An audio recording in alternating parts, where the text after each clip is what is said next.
자, 복지재정. 왜 복지재정을 뒤편에다 넣냐면요.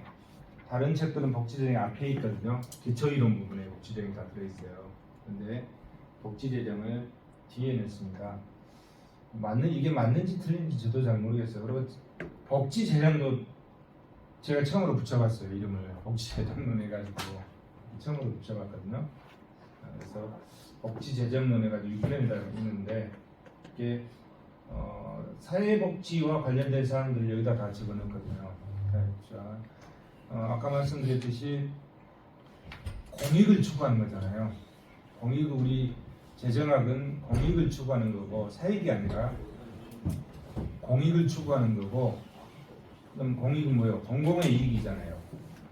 공공의 이익이고 공공성이고, 그래서 그와 관련된 게 이제 복지재정 파트거든요. 그래서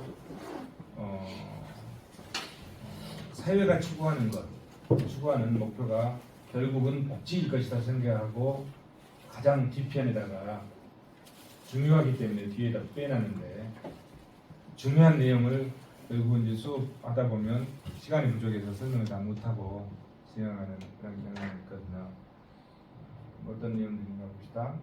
자, 복지재정의 의의, 그 다음에 체제적 분배 이론, 소득의 재분배 정책, 사회보장제도, 이렇게 편제를 했거든요. 어떤 내용들이 있는지만 간략하게 살펴보도록 하겠습니다. 자, 복지재정과 관련된 돈을 얼마나 쓰는가 한번 볼까요? 보건복지고용, 이게 2020년, 21년 정부안 좀 몇 년 지났는데 총 지출 555조 중에 내년이 659조인가요? 여기다 이제 2021년 기준으로 했을 때 200조가 199.9조잖아요. 555조 중에 200조 제일 많습니다. 예산이 정부에서 쓰는 돈이 복지 파트가, 보건복지 고용이 돈을 제일 많이 쓰는 거예요. 제일 많이 씁니다. 2021년 기준으로 좀 오래된 자료지만 555조 중에 199.9조를 쓰는 거잖아요. 나머지 뭐 100조 이상 쓰는 거 여기 보면 없잖아요. 근데 이거는 거의 200조를 가까이 쓰는 거거든요. 제일 돈을 많이 쓰는 게 복지 파트거든요. 그래서 복지국가이기 때문에 이 복지재정이라는 새로운 명칭을 하나 달고 뒤에다가 이렇게 해봤습니다. 복지재정의 개념, 복지, 최적 분배이론, 소득의 재분배 어떻게 편제되어 있는지 이렇게 하고, 자, 복지가 뭔지, 그럼 복지가 뭔지를 잠깐 보고 가죠. 복지, 사전을 찾아봤더니 이렇게 나오더라고요. 복지, 한자로 써놓고 웰페어, 행복 또는 만족된 상태다.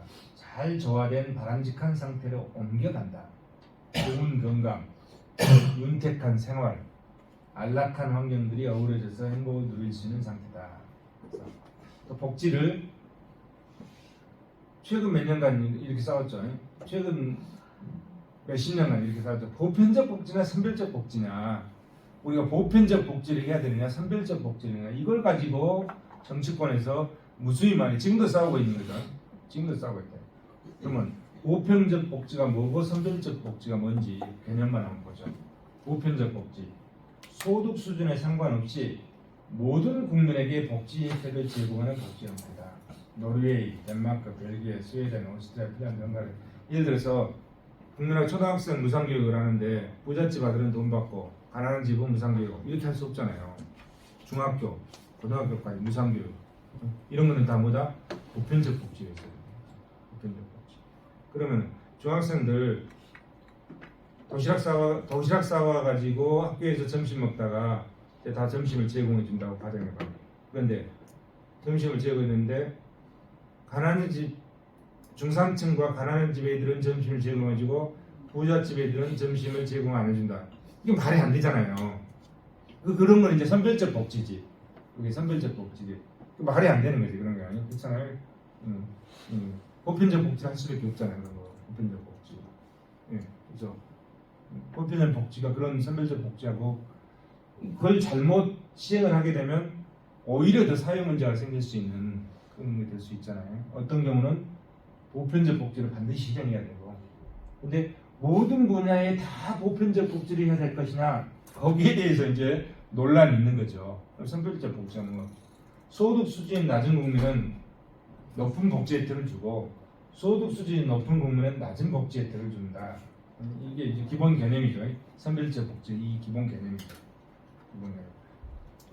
기본 개념. 그럼 어디까지 이렇게 해야 될 것이냐? 그럼 이렇게 하지 않고 복지를 다 복지 혜택, 국가 정부에서 주는 복지 혜택을 다 그러면 똑같이 국민들에게 똑같이 줄 것이냐 이런 문제가 생기잖아요.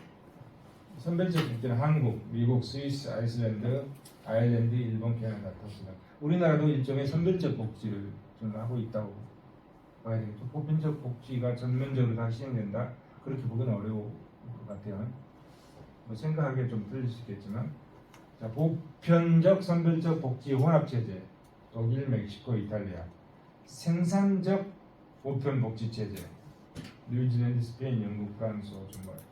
그래서 또 한때는 시혜적 복지, 생산적 복지 또 이렇게 나누는 경우도 있더라고요. 시혜적 복지, 우리나라가 6.25 전쟁 끝나고 미국의 원조를 많이 받았잖아요. 이런 것들. 그다음에 생산적 복지, 또 생산적 복지라는 개념을 쓰는 경우도 있어요. 인권과 사회 정의의 근거에 있어 빈곤의 책임을 개인이나 가족에게 귀속시키지 않고 국가와 사회에서 책임지는 복지이다. 즉 국민의 인간다운 삶을 최소한 보장하는 기본권을 보장하는 복지이다. 맞는 말인 것 같아요. 그죠? 맞는 말인 것 같아요. 구구절절 옳은 얘기인 것 같죠? 생산적 복지. 복지국가, 현대국가는 다 복지국가예요. 모든 국가가 다 복지국가를 표명합니다. 공산주의 국가도 마찬가지고 사회주의 국가도 마찬가지, 다 복지국가를 표명하는 거예요. 우리나라도 마찬가지로 복지국가를 표명하고 헌법 34조에 보면 모든 국민은 인간다운 생활을 할 권리를 가졌다. 이런 거지. 대한민국에 태어났으면 기본적으로 뭐를 해야 된다? 의식주를 해결하고 살아야 된다. 제일 중요한 게 의식주예요. 의식주, 여러분. 의식주입니다. 의식주. 의식주. 우리 경제학에서 희소한 자원을 어디다 쓰는 거죠? 의식주를 해결하기 위해서 쓰는 거죠. 그래서 의는 옷이고, 식은 쌀이고, 주는 뭐요? 주택이잖아요. 그래서 저번 시간에 얘기했듯이 쌀은 X고 옷은 Y고 요거 가지고 설명했잖아요. 자, 부동산을 얘기할 때 주택과 비주택으로 놓고 설명하고 이게 있는데 의식주 굉장히 중요해요. 의식주를. 그럼 정부는 어떻게 해? 정부의 목표가 공익을 위한 거고 모든 국민이 인간다운 생활을 할 권리를 가지잖아요. 그럼 뭘 해줘야 되는 거예요? 의식주를 해결해줘야 되잖아요. 국민들 의식주를 해결해줘야지. 굶은 사람 없애야 되고, 이 추운 겨울에 따뜻한 옷 입게 다니게 해주는 거고, 집에서 따뜻하게 잘 수 있게 해주는 거. 이게 가장 기본이지. 여기에 더해서 뭘 해야 된다? 문화생활을 할 수 있고. 이거는 생존의 기본이죠. 생존의 기본이 의식주 해결이고, 여기에 대해서 플러스 알파가 뭐요? 이게 이제 문화생활이죠. 문화생활. 인간다운 생활. 여기서 인간다운 생활은 여기까지 해당되지 않겠어요? 여기까지. 이것만 해결하는 게 아니라 이것만이 아니고 의식주만이 아니고 여기까지 플러스 알파까지 여기까지 해결합니다. 이게 국가의 책임이다. 그래서 이거를 해결하지 못하는 정부는 그만둬야지. 정권이 바뀌지. 정권이 뭐로? 선거에 의해서 정권이 바뀌는 거죠. 선거에 의해서 바뀌는 거죠. 복지국가다. 복지국가.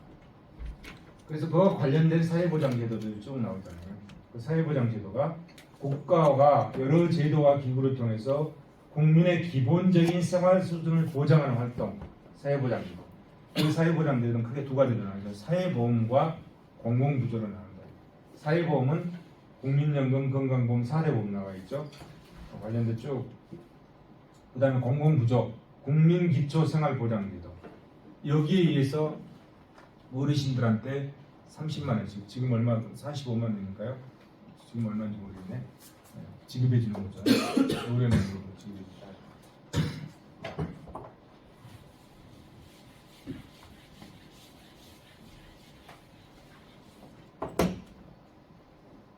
자, 복지재정, 복지. 최소한 이 정도는 국제 기준으로 봤을 때 최소한 이 정도는 사회적으로 인정되는 최소한대의 국민생활 수준, 그 복지가 뭐냐 이거야. 내셔널 미니멈 복지.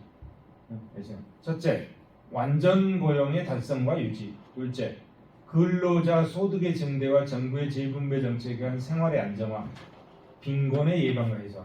셋째, 심신장애자 등의 사회적 약자나 빈곤자에 대한 사회적 구조, 사회보장 달성. 넷째, 각종의 공공적 사회적 시설이나 서비스 공급에 의한 문화생활의 편리 및 향상 유지. 문화생활 여기까지 들어있잖아요. 의식주 플러스 여기까지. 그러니까 문화생활.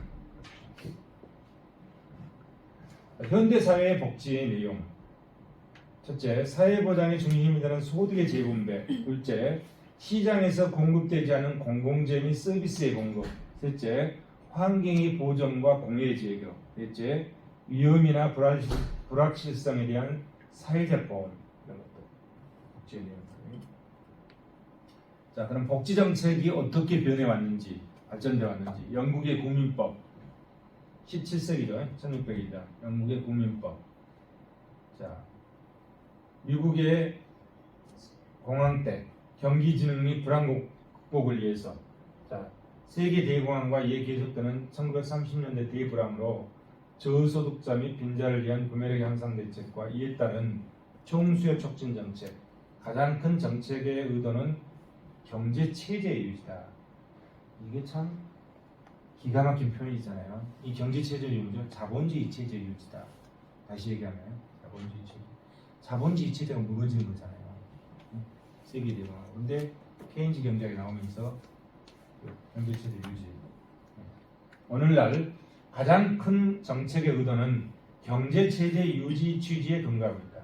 재정을 통해서 전개되고 있는 소득 재분배 조치도 그 일환으로 이루어진 것이다.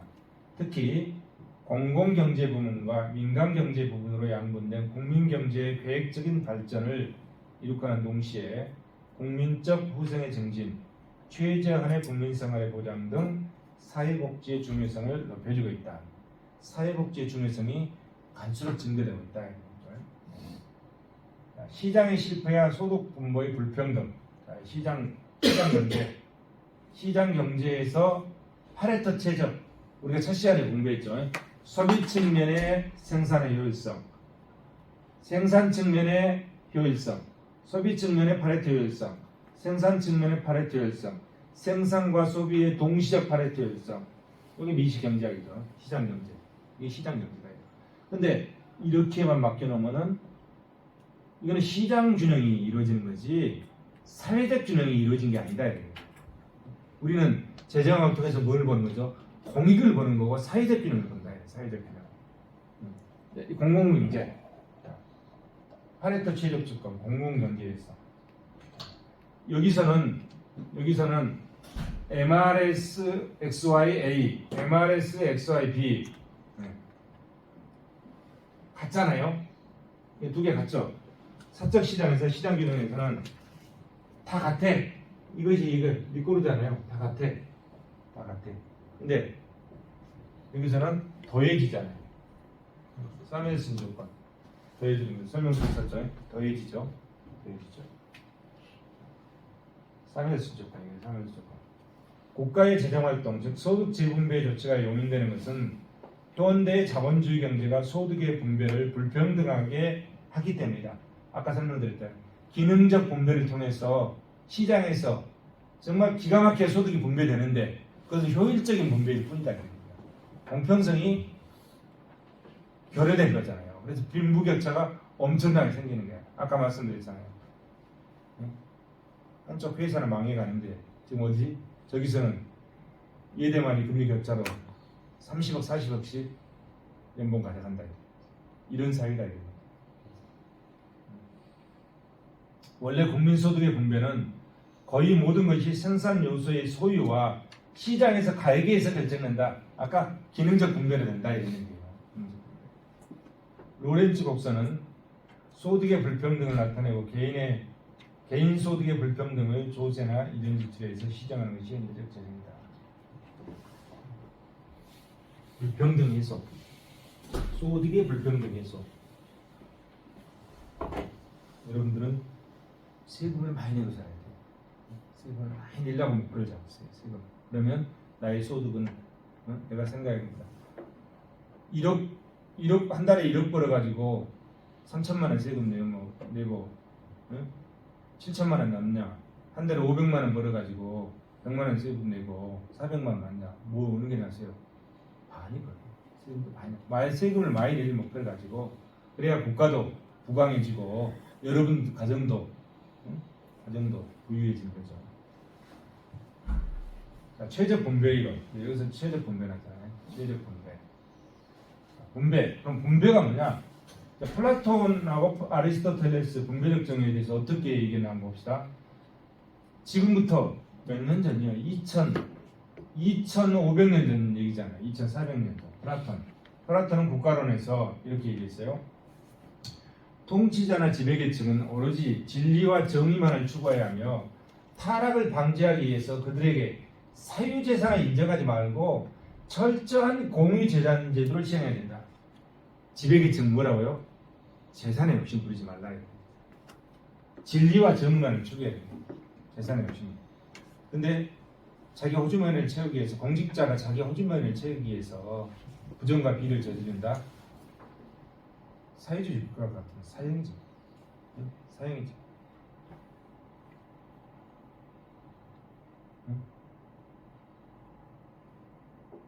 플라톤도 이렇게. 그때도 이렇게. 지배계층, 통치자나 지배계층은 진리와 정의만을 추구하고 타락을 방지하기 위해서 그들에게 사유재산을 인정하지 말고 철저한 공유재산 제도를 시행해야 된다고 했습니다. 농공산업의 정사는 생산자 계급에만 이윤과 부의 축적을 위한 경제활동을 하는 것입니다. 법률론에서 토지 등 재산의 사유화는 인정하였으나 재산의 불평등에서는 빈부의 격차를 작게 하기 위해서 사회 구성원에게 재산이 균등하게 분배되어야 된다고. 그러니까 이때만 해도 이때도 빈부격차가 굉장히 있었나 봐. 그러니까 이런 얘기 하겠죠. 지금도 빈부격차가 엄청 나잖아요. 이때도 빈부격차가 컸나 보죠. 그러니까 철학자들이 이런 얘기 하고 있었겠죠. 동산의 사유화는 부동산 가격의 4배 한도다. 그 이상의 동산은 모두 국유할 것을 제안했다. 결론적으로 플라톤은 한 계층의 불균형적 행복보다는 전체의 최대 행복을 위한 분배를 지지하였으며 누가? 국가가 그런 역할을 해야 된다. 국가가. 오직 할 수 있는 것은 국가밖에 없는 거야. 가게나 기업에게 이윤극대화를 추구하는 효용극대화를 추구하는 가게나 기업에게 그걸 맡길 수가 없잖아요. 할 수가 없어. 여러분들 다 여러분들의 이익을 추구하기 위해서 살아간단 말이야. 거기다 맡길 수가 없잖아요. 누가 해야 된다? 국가가 그런 거예요. 자, 플라톤은 밑으로 이제 그다음에 아리스토텔레스는 니코마코스 윤리학과 정치학에서 이상적인 분배는 분배적 정의를 포괄하는 경제적 정의가 이루어질 때 달성된다. 그래서 제가 이제 나름대로 해석을 해봤어요. 분배적 정의. 자, 경제적 정의는 분배적 정의와 보정적 정의가 모두 구현된 상태에서 달성된다. 자, 경제적 정의는 분배적 정의와 보정적 정의. 자, 그럼 분배적 정의가 뭐고 보정적 정의가 뭐냐 봅시다. 분배적 정의는 사회의 부나 명예가 공로나 생산성에 비례해서 분배된다. 즉 뭐죠? 공로나 생산성에서 비례해서 분배된다는 건 뭐죠? 여기가 기업이고 여기가 가게면 이렇게 되잖아요. 토지를 제공하고 노동을 제공하고 자본을 제공한다. 이렇게 분배되는 것. 이거 공로나 생산성에 비례해서 분배되는 것. 이렇게 분배되는 것. 근데 이렇게 분배된 것만으로 공정한 분배가 됐다고 할 수 있느냐? 할 수가 없는 거잖아요. 이렇게만 분배해 놓으면 여기서 분배받지 못하는 사람들이 무수히 있다 이 사회는. 그 사람들은 어떻게 돼요? 그래서 뭐가 나오죠? 보정적정이에요. 보정적정이 나옵니다. 지금부터 2000 몇백 년 전에도 이런 얘기를 하고 있어요. 보정적정은 분배적 정의를 준수하여 이루어진 분배 결과에 기인해서 발생한 불평등. 빈부격차 얼마나 많이 발생하겠어. 네. 어떤 사람은 30억 가져가는데 여러분들은 1년에 1억 벌기가 쉽지가 않아요. 나도 마찬가지고. 그렇잖아요. 불평등. 그래서 불평등을 국가 권력이 관여해서 시정했을 때 달성된다. 여기다가 이 기능적 분배를 통해서 이거는 효율성에 의한 분배잖아요. 효율성에 의한 분배죠. 여기에 뭐가 있어야 된다? 공평성이 가미돼야 돼요. 이 공평성은 뭐죠? 보정적 정의가 공평성을 달성해요. 누가 하는 거죠? 국가가 그런 역할을 해줘야 돼요. 국가의 책임이 엄청 크잖아요. 분배적 정의.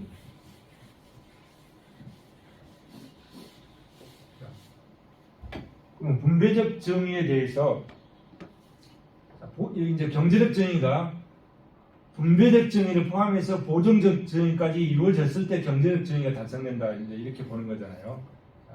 분배적 정의를 포괄하는 경제적 정의가 이루어질 때 달성된다. 그것이 이상적인 분배다 이런 거죠. 이상적인 분배는 분배적 정의를 포괄해서 경제적 정의가 이루어질 때 달성된다. 그러면 분배적 정의가 뭐냐? 지금 제가 설명드렸잖아요. 여기에서 이걸 분배적 정의를 포괄하는 경제적 정의, 보정적 정의까지 이루어졌을 때 경제적 정의가 달성되고 그것이 이상적인 분배다. 이렇게 아리스토텔레스는 이렇게 얘기했다. 얼마나 좋은 얘기입니까? 얼마나 좋은. 그러면 분배적 정의가 뭔지에 대해서 구체적으로 한번 보면 또 분배적 정의에 대해서 책을 한 권 쓰신 분이 있어요. 그 책의 내용들을 제가 그대로 갖다가 우리 교과서에 내가 실어놨거든요. 분배적 정의에 대해서.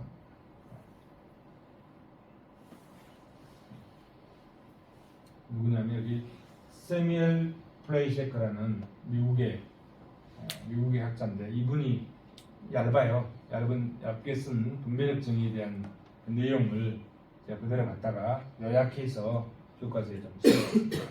세미얼 플레이셰커는 분배적 정의의 소사, 책 이름이 이래요.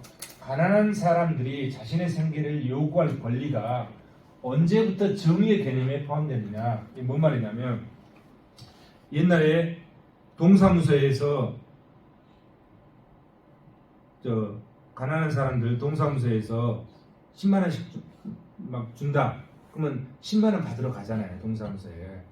그러면은 마치 그것이 뭐죠?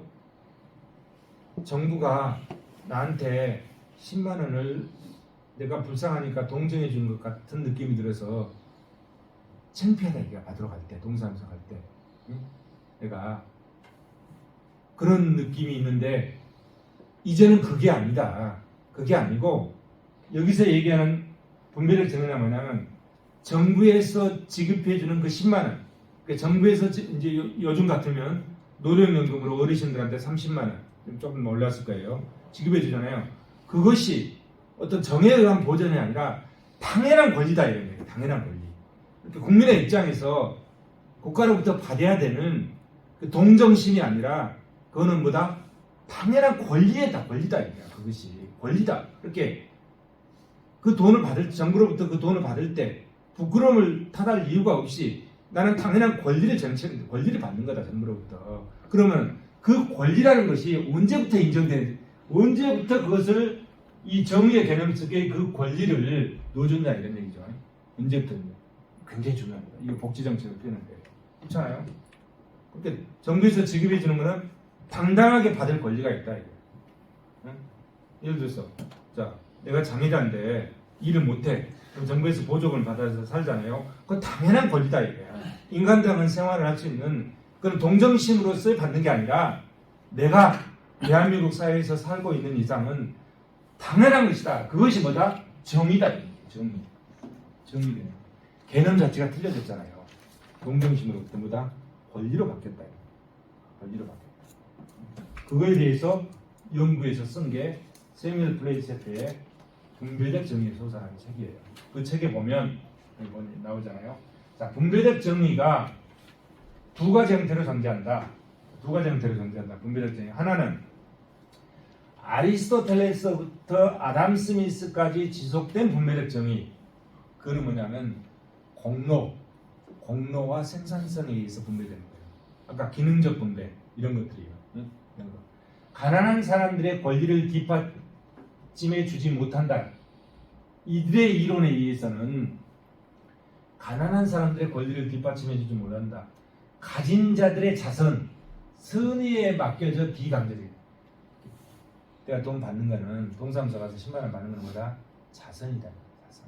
부끄럽잖아. 내가 그런 받는 게. 그런데 다른 하나는 19세기 롤즈. 굉장히 중요합니다. 이 롤즈라는 게. 롤즈에 의해서 정식화된 분배적 정의 개념이다. 롤즈에 의해서.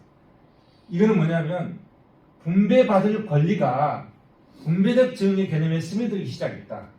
합리적이고 강제할 수 있고 실행 가능한 덕목이다. 근대적 의미에서 분배적 정의는 가난한 사람들은 가진 자들에게 자신의 몫을 요구하는 것을 권리로 인정한다. 권리. 이건 권리다. 당연한 권리다. 누가? 롤즈가 이때부터 개념이 바뀌었다. 그래서 현대 사회의 복지사회잖아요. 사회복지는 복지사회 하나죠. 복지사회 일종의 이 복지에 관한 정책이 펼쳐지기 시작한 획기적인 이론이 롤즈로부터 있었어요. 롤즈 이론이 엄청나게 중요합니다. 롤즈 우리가 앞에서 한번 봤잖아요. 무지의 장막 뒤에서 우리가 어떻게 하면 우리 사회가 공정한 분배를 이룰 것이냐 그렇잖아요. 이 무지의 장막 뒤에 있어. 자, 여기에서 내가 태어나요. 여기서 내가 태어나. 여기서부터 내가 태어나. 뱃속에서 우리 부모님 뱃속에서 여기 나와. 그럼 우리 부모님 뱃속에서 부모님 뱃속에 들어서 나오는 순간부터 빈부격차는 정해져 있는 거예요. 왜? 여러분들은 삼성그룹에 누가 아무도 태어나지 않았잖아. 누구 딸로 태어나지 않았잖아. 거기서 태어났느냐? 그 자식들은 태어나고 싶어서 거기 태어났겠어요? 우리는 가난한 집에서 태어났겠어요? 근데 우리 부모를 통해서 태어나는 순간 1차적으로 빈부격차가 정해진다. 빈부격차 차등이 정해진다. 차등이. 그래서 여러분들은 어떤 사람들은 부유하게 지금 현재까지 공부하는 학생도 있을 거고 어떤 사람들은 정말 힘들게 여기 앉아서 공부하는 학생도 있을 거야. 나오는 순간부터 돼. 근데 이 세상에 나오기 이전에 여러분들이 다 있었다고 하면 그러면 내가 이 부잣집 자식으로 태어날지 가난한 집 자식으로 태어날지 내가 태어나가지고 부자로 살지 가난한 사람으로 살지 아무것도 몰라. 여기서는 아무것도 몰라. 이게 뭐죠? 무지의 장막이에요. 무지의 장막. 이 무지의 장막이 있을 때는 그러면은 자 여기서 무지의 장막이 실행돼서 어떤 사람은 1억 연봉이 있고 어떤 사람은 30억 연봉이 있어. 그리고 어떤 사람은 1000만 원짜리 연봉이 있어. 여러분들이 이걸 30억이 될지 1억이 될지 이거 알 수가 없어. 그러면 여기 무지의 장막 속에서는 어떤 결정을 하냐면 30억 버는 사람 세금 많이 내. 그 다음에 이 사람들은 세금을 조금 내고 혜택을 많이 받아. 이런 것들을 이 사회적인 룰을 여기서는 합의할 수 있다고 하는 거죠. 왜? 내가 부자로 살지 가난한 사람한테 알 수가 없잖아요. 이 무지의 장막 이론이 누가 얘기했어요? 롤즈가 얘기했잖아요. 그렇기 때문에 우리는 사회적 합의를 통해서 뭘 할 수 있다? 누진세 제도를 정당화할 수 있다. 그렇잖아요. 이 사람들은 세금을 많이 내면 누진세도 세금을 많이 내서 30억 벌어? 그래? 50% 15억 세금 내. 그러면 여러분들은 여기 있다가 이 15억 세금을 내는 일이 갈지 응? 세금도 안 내는 일이 갈지 알 수가 없어. 그런데 여기서는 다 합의할 수 있다. 합의할 수 있다. 롤지의 무지의 장막. 사회적 합의가 가능하다. 그렇기 때문에 자 그러면은 여기서 이런 식으로 이제 세금을 걷어서 이것이 재정이 되고 이거의 재정이 되고 이 재정은 국가가 뭘 하는 거죠? 복지국가를 이끌고 복지사회를 만들어 나간다. 복지사회 만들어. 그리고 이렇기 때문에 동사무소에서 10만 원 받는 것이 자선이 아니라 뭐다? 권리다. 롤즈로부터 이게 인식이 바뀌었다. 인식이 바뀌었다.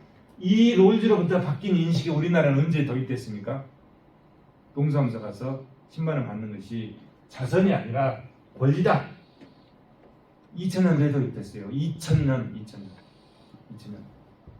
최근 불과 23년 전에.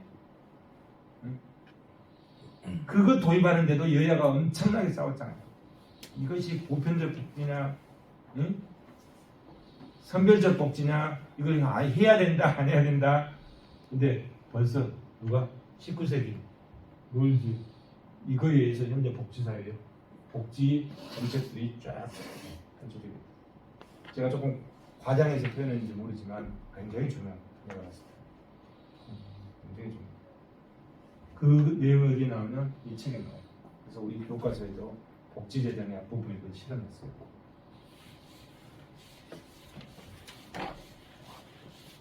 그러면서 이제 이 복지와 관련된 사회보장 내용들이 쭉 넘어가죠. 복지와 관련된 사회보장 내용들이 이제 쭉 나오는데 여기도 이제 아담 스미스 나옵니다. 여기도 지금 그 책 속에 나오는 내용이에요. 그 책 속에 보면 아담 스미스 도덕 철학자에 있습니다. 우리가 아담 스미스가 자본주의가 태동하면서 자본주의가 태동하는 그 시기에 보니까 너무나 이기적이거든. 너무나 그 사회가 그걸 본 거야. 뭐 어떤 입장에서? 도덕 철학 교수 입장에서 본 거지. 그러면서 국부론을 쓴 거잖아요. 그래서 아담 스미스는 그런 이기적인 사회를 만들기 위해서 국부론을 쓴 게 아니라 그런 이기적인 사회 속에서 자동적으로 공익이 실현된다고 했잖아요. 공익이 실현된다. 그 논리를 한 거죠. 아담 스미스의 공감 능력, 공정한 관찰자, 무지의 장막, 롤즈의 무지의 장막, 롤즈와 존 하산이 등장한 무지의 장막과 드워킨의 가설적 모험, 합리적 선택, 그 내용들이 이제 설명하고 있습니다. 도덕 철학적이다 아담 스미스. 우리가 일반적으로 아담 스미스는 경제학자로서 피도 눈물도 없는 사람이라고 생각해요. 전혀 그렇지 않습니다. 아담 스미스가 바라는 세상은 복지국가인데요. 복지국가. 이기적인 세상이 아니라 공공성의 바탕을 둔 복지국가였던 거예요. 쭉 이제 이런 내용들이 공리주의를 통해서 쭉 이제 발전되어 오는 과정들이 그 내용 이제 아까 얘기했던 플레이세크가 썼던 그 분배적 정리 쭉 나온 내용들이 제가 좀 우리 교과서에다도 좀 넣어놨어요. 내가 이렇게 가지고 넘어갈게요. 분배적 정리, 자, 원초적 상태, 무지 상태. 그러면서 롤즈는 뭐라고 그랬습니까? 최소 극대화 원칙을 얘기했어요. 최소 극대화 원칙. 뭐라고 했죠? 최소 극대화 원칙. 제1 원리, 자유우선의 원칙. 우리 다 자유롭게 살고 싶잖아요. 그렇잖아요. 누구 간섭받고 싶잖아요. 자유롭게. 자유우선의 원칙이다. 모든 사람은 다른 사람의 자유와 양립할 수 있는 한도 내에서 가장 광범위한 자유를 허용받아요. 그렇다고 내가 자유롭게 하기 위해서 상대방의 권리를 짓밟히면서 그거는 용납이 안 되잖아요. 그거는 내가 자유롭지만 양립 가능해야 돼요. 같이 공동사회에서. 그 다음에 자유우선의 원칙이 제일 1원리고 두 번째는 차등의 원칙과 기회의 공정한 균등성을 얘기했어요. 차등의 원칙. 자, 그러면 무지의 장막 속에서 나와. 그러면 이 사회를 누군가는 어떤 사람은 대통령을 해야 되고 어떤 사람은 선생하고 어떤 사람은 기차도 움직이고 어떤 사람은 택시 운전도 하고 어떤 사람은 쓰레기도 배달하고 이렇게 해야 되잖아요. 그럼 뭐가 생기죠? 차등이 생기잖아요. 차등이 생깁니다. 그 차등이 생길 수밖에 없다는 걸 인정하는 거예요. 이게 차등의 원칙이에요. 근데 어떤 사람은 대통령이 되고 나는 시장에서 리아카 끄는 사람이 된다 이거야. 하늘과 땅 차이잖아요. 그러면 그 차등이 어떨 때 인정돼야 되느냐? 그 차등이 모든 사람들의 공익을 위한 차등이어야 된다. 아세요? 사회적 경제적 불평등은 그 불평등이 모든 사람에게 이득이 될 것을 기대할 수 있는 경우에 허용된다. 이게 차등의 원칙이야. 어떤 사람 대통령이 되고 어떤 사람 기업의 대기업 총수가 되고 어떤 사람 나같이 중소기업 조그만 회사의 대표나고 이렇게 그런 차등들이. 그리고 모든 사람에게 그 기회가 개방된 직위 및 직책과 결부된 불평등이어야 된다. 이게 기회의 공정한 균등성이야. 불평등을 인정하는 거예요. 불평등. 자, 그 모든 사람에게. 근데 자, 이게 뭔 말이냐면, 그러면 너는 대통령이 돼야 되고 나는 그러면 시장에서 리아카 끊는 사람 되어야 된다. 아, 그게 아니야. 우리 모두가 대통령이 될 수 있는 가능성은 다 준다. 그리고 우리 모두가 어떤 사람은 시장에서 리아카 끊고 힘든 삶을 살게 되는 그 가능성, 기회의 균등, 응? 기회의 균등, 가능성이 다 열려 있는 거예요. 여러분들은 어떤 길을 갈 거예요? 힘들게 그냥 리아카 끊는 거, 나 이거 좋아 이렇게 살 거예요. 한 달에 500만 원 월급 받는 사람 살 거예요. 이왕이면 연봉 30억짜리 사는 게 낫습니다. 세금도 많이. 이게 자유, 첫째, 자유 우선의 원칙이고 두 번째, 차등의 원칙 속에서 기회의 공정한 균등성이 보장되는 상태에서 뭐가 된다? 불평등이 인정할 수밖에 없다. 사회가 불평등. 롤즈가 하는 얘기예요. 롤즈가. 이게 뭐다? 제1 원리, 제2 원리. 이것이 최소 극대화 원칙. 최소 극대화. 최소 극대화라는 건 뭔 얘기죠? 최소 극대화. 말 이유 배반 얘기 같잖아요. 최소 극대화 원칙. 최소 이렇게 함으로써 최소 극대화 원칙. 이건 뭐예요? 우리 사회에 여기는 중산층은 너무 좁네. 중산층만 해야 돼. 여기는 중산층, 여기는 중상층, 여기는 저소득층, 여기는 고소득층. 그러면 최소 극대화 원칙은 뭔 얘기냐면 우리 사회에 가장 못 사는 사람들의 효용이 극대화되어야 된다. 그랬을 때 복지국가다. 우리 사회에 가장 못 사는 사람들의 효용을 극대화시켜줄 수 있는 정책, 그의 최소 극대화 원칙. 정책을 이렇게 피해야 된다. 이게 롤즈가 얘기하는 두 번째 최소 극대화 원칙. 무지의 장막 이론과 최소 극대화 원칙. 이것이 19세기에 롤즈가 얘기하고 이 기점을 중심으로 해서 아리스토텔레스로부터 아담 스미스까지 이루어지면서 공정한 룰과 생산성에 의해서 분배된 것이 분배적 정의라고 보던 것이 이제는 정의의 개념이 어떻게 바뀌었다? 이 권리로 바뀌었다. 자선에서 옛날에는 자선이었잖아. 자선에서 지금 뭐로 바뀌었다? 롤즈에서 권리로 바뀌었다. 그래서 동사무소에 10만 원 받으러 갈 때 당당하게 가요. 여러분 한번 생각해 보세요. 자, 우리나라의 삼성, 현대, 대기업들 이런 기업들이 많아야 돼요. 우리나라에. 그렇지만 한편으로 생각하면 그러한 대기업들은 뭐죠? 대한민국 정부가 있기 때문에 대기업이 존재하는 거예요. 왜? 자동차 수출하고 반도체 수출하기 위해서 우리는 뭘 내줬습니까? 농산물 시장을 내주게 되잖아요. 그죠? 그러면 농산물 시장을 내주고 우리나라는 자동차, 반도체 이걸 키우는 거잖아요. 그러면 자동차, 반도체에 관련된 그의 가족들은 배 터지게 먹고 살고 저쪽 농사 짓는 사람들은 배 굶고 이렇게 할 수가 없잖아요. 여기서 나온 이득을 가지고 저기서 나온 복지를 실현을 해야지. 그렇게 가는 거잖아요. 그러면 우리나라에서 기업이 대기업이 되고 됐다. 그거는 혼자의 힘에 있어 되는 게 아닙니다. 정부의 보호하에서 되는 거예요. 그렇기 때문에 정부 정책에 맞게끔 세금을 많이 내서 또 내준 그 부분에 대해서 복지사회를 실현해야 되죠. 이렇게 자 그러면은 농민들이 나 죽겠다고 막 여의도 와서 데모를 해. 데모에 뭐 올해 농사도 다 망쳐버리고 말이야. 당연한 거지. 요구하는 건 당연한 게 권리예요. 당연한 거지.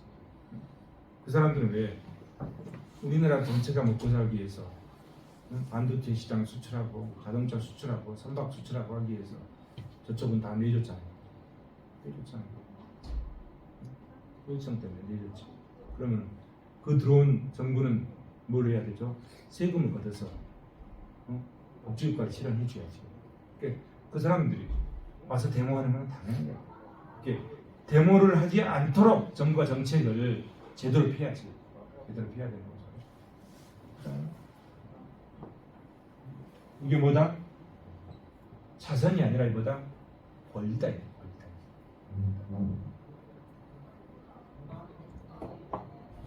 조금 제가 이치에 맞지 않게 과장되게 표현하는 부분이 있을 수 있지만 저는 당연하다고 봐요. 롤즈까지 이제 우리가 봤죠. 롤즈 분배적 정의에 대한 다양한 견해,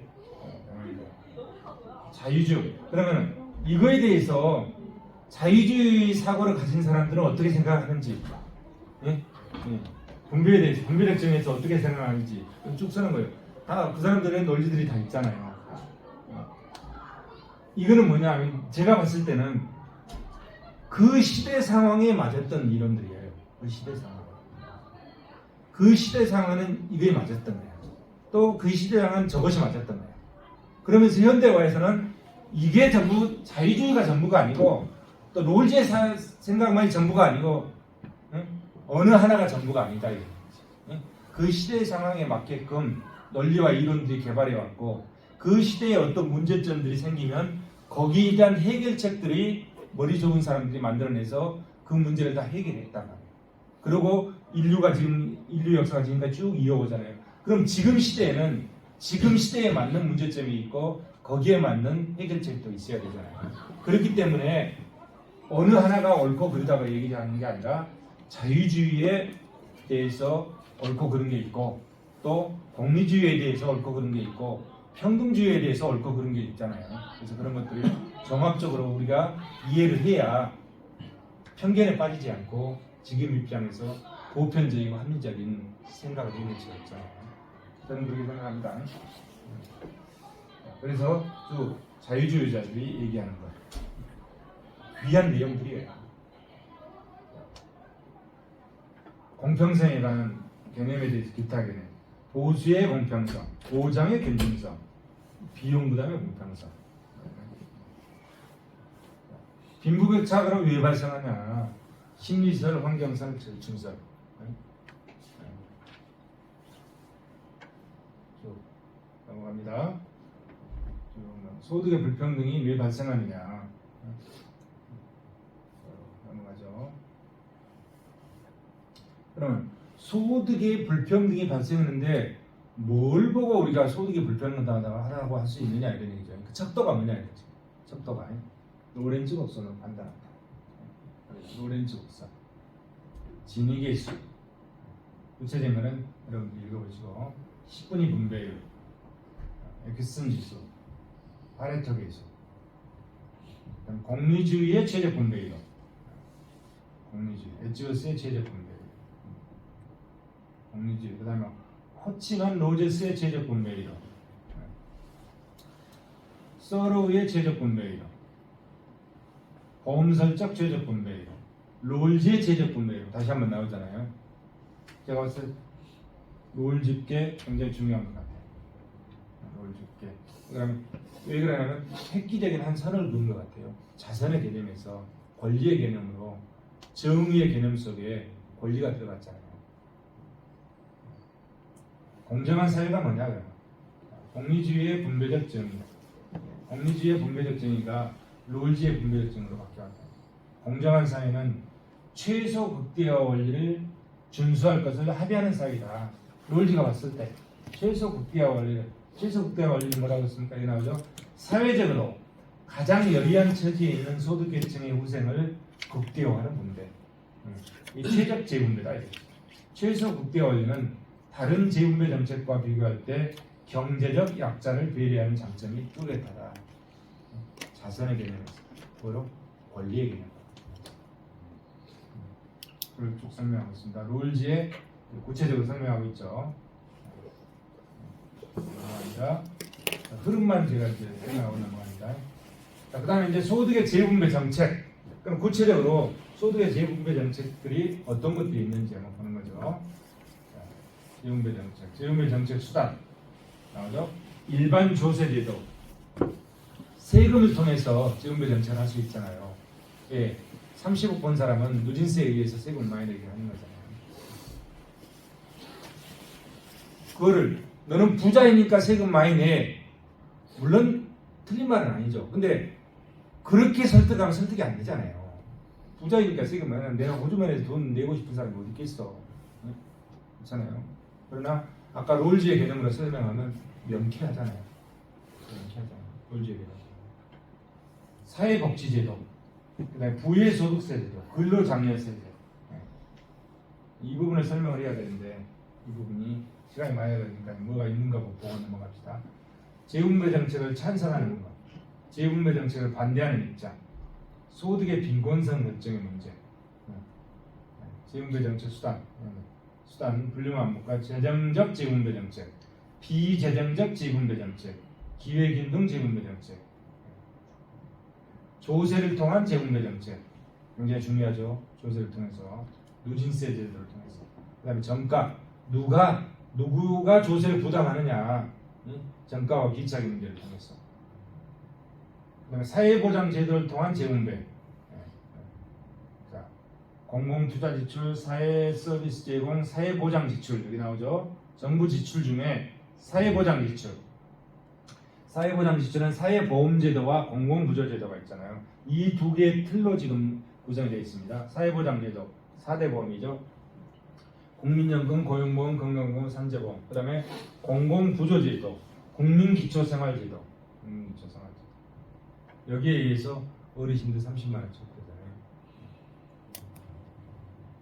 이번에 신문 보니까 이거하고 별개의 무슨 새로운 시스템을 어떤 얘기하고 있는 것 같은데 저도 아직 그건 이해를 못하겠어요. 어쨌든 지금 현재 돌아가는 시스템, 사회보험제도 이렇게 쭉 돌아간다. 독일형 영국형 공공부조 프로그램입니다. 공공부조. 그 다음에 최저소득보장제도, 그 다음에 부의소득제도, 사회복지 측면에서 설명합니다. 복지제도 측면에서. 그 다음에 부의소득세제도가 쭉 나오죠. 그다음에 임금보조금제도, 그다음 근로장려세제. 우리나라 최근에 시행됐어요. 언제죠? 2009년도 도입했어요. 2009년. 뭔가 볼까요? 근로장려세도. 근로소득이 일정 수준에 못 미치는 차상위 소득층이나 빈곤층을 대상으로 그 부족분을 지원해주는 제도. 근로장려세도. 국세청에서 하고 있죠. 그 다음에 재분배 정책과 효율성. 넘어가죠. 효율성과 공평성의 보완관계. 단기적으로는 상충관계 있지만 장기적으로는 보완관계 있다. 자, 사회보장제도. 우리나라 사회보장제도까지 쭉 보죠. 자, 사회보장, 사회보험 아까 4개, 그 다음에 공적부조, 그 다음에 사회복지서비스 기차제도 이렇게 분류되어 있습니다. 국민연금, 국민개혁. 윤석열 정부 들어와서 자, 국민연금을 계획하겠다. 그 다음에 노동제도를 계획하겠다. 몇 개 이제 주된 계획제도를 제시한 것 같아요. 근데 아직 뭐 뚜렷한 성과가 나오는 것 같지는 않습니다. 국민연금, 그다음 고용보험, 건강보험, 산재보험, 국민기초생활보장제도, 사회복지서비스, 보육사업, 아동복지, 노동복지, 장애복지 등 기타 제도, 부의소득제, 최저임금제도 이런 것들이 다 뭐다? 사회보장제도의 범주에 들어간다. 그렇죠? 그래서 그것들에 대해서 하나하나 지금 설명을 하고 있는 겁니다. 자, 쭉 설명하고 있죠. 쭉 설명하고 있고 공공부조 설명하고 있고 사회보험제도 그리고 이제 우리나라 실정법이 어떻게 되어 있는지 실정법에 대해서 보고 있습니다. 쭉 실정법에 대해서 하나 하는데 크게 이 4개 4대 보험에 대해서 국민기초 생활보장제도하고 공공부조하고 4대 보험에 대해서 설명하고 있습니다. 공공부조죠. 공공부조 이게 이제 자선의 개념에서 보다 권리의 개념으로 바뀌었다. 권리 개념으로 바뀌었다. 국민기초생활보장제도에 생계급여, 주거급여, 의료급여, 교육급여, 해상급여, 장제급여, 자활급여, 경제적 효과, 국민연금제도 많이 계획을 해야 될 필요성이 있어요. 그다음에 기금이 고갈돼 간다고 하잖아요. 기금이 고갈돼 가서 어느 순간까지 가면은 기금이 고갈돼서 뭐 어떻게 파탄한다 뭐 이래서 그걸 어떻게 덜 주고 이렇게 지금 시스템에서 이렇게 너무 많이 받는 사람 입장에서 많이 받는 거 아닌데 정부 입장에서는 덜 주고 좀 오래 갈 수 있는 그런 방향으로 지금 하는 것 같아요. 이렇게 많이 걷어서 부담률을 높이는 거죠. 많이 걷어서 지급률을 조금 줄이고 기금을 높여가는 이런 방향으로 계획이 되지 않을까 생각이 됩니다. 그래서 그와 관련된 중복세대 모형으로 설명. 국민연금과 관련해서 이제 여담을 한마디 하면 우리 친구들이 대부분 이제 공직에 있다 나오면은 연금이 한 300만 원, 400만 원 사이가 되잖아요. 선생이 제일 많은 것 같아요. 주로 선생님들이.